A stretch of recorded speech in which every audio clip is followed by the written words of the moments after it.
Many 2020 Democrat presidential contenders are releasing their tax returns, hoping to convey a message of transparency. But that tactic appears to be backfiring. One America's Stephanie Myers has more. 2020 Democrat presidential hopefuls are releasing their tax returns in an effort to be seen as transparent among the American people. However, many are calling them out for their lack of charitable contributions as they continue to rake in the dough. One of those presidential hopefuls under fire is Beto O'Rourke.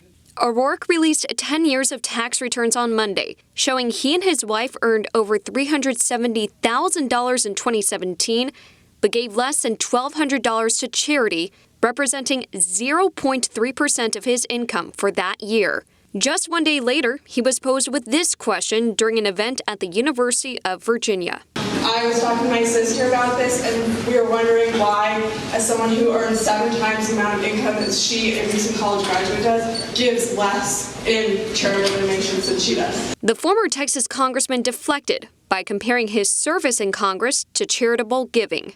I've served in public office since 2005.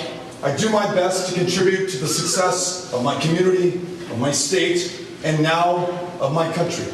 There are ways that I do this that are measurable, and there are ways that I do this that are immeasurable. There are charities that we donate to, that we've recorded and itemized, others that we donated to that we have not. But it's not just O'Rourke who's being criticized. Senator Bernie Sanders has consistently campaigned on closing the income inequality gap. While speaking at the We the People Summit earlier this month, the self-declared Democrat socialist emphasized the importance of standing up to the 1%. These are not radical ideas.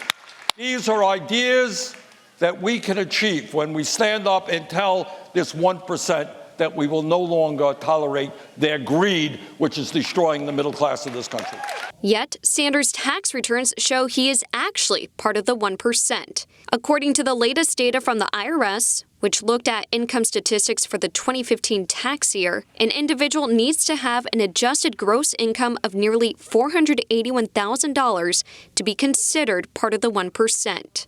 The 2020 Democrat presidential contender revealed he and his wife's gross adjusted income for 2018 was over $561,000 and gave 3.4% in contributions, or $19,000. Sanders said most of the earnings stemmed from his 2016 book titled Our Revolution, adding his 2018 donations do not include proceeds he gave away from book sales. In addition, their income surpassed the $1 million threshold in 2016 and 2017. Speaking of millionaires, California Senator Kamala Harris released 15 years of tax returns, showing she and her husband earned $1.9 million last year and donated $27,000 to charity, or 1.4%.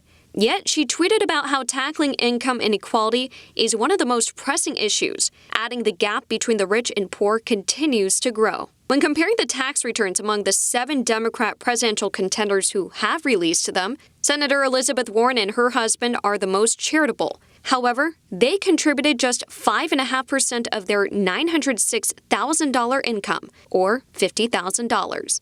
Many are calling out the Democrat presidential candidates for their lack of contributions and may be seen as damaging to their reputations and campaign messages. Stephanie Myers, One America News. Want to see more videos like this? Click on the link below and subscribe to One America News on YouTube. And call your cable provider and kindly demand that One America News is added to your lineup. Call and subscribe today.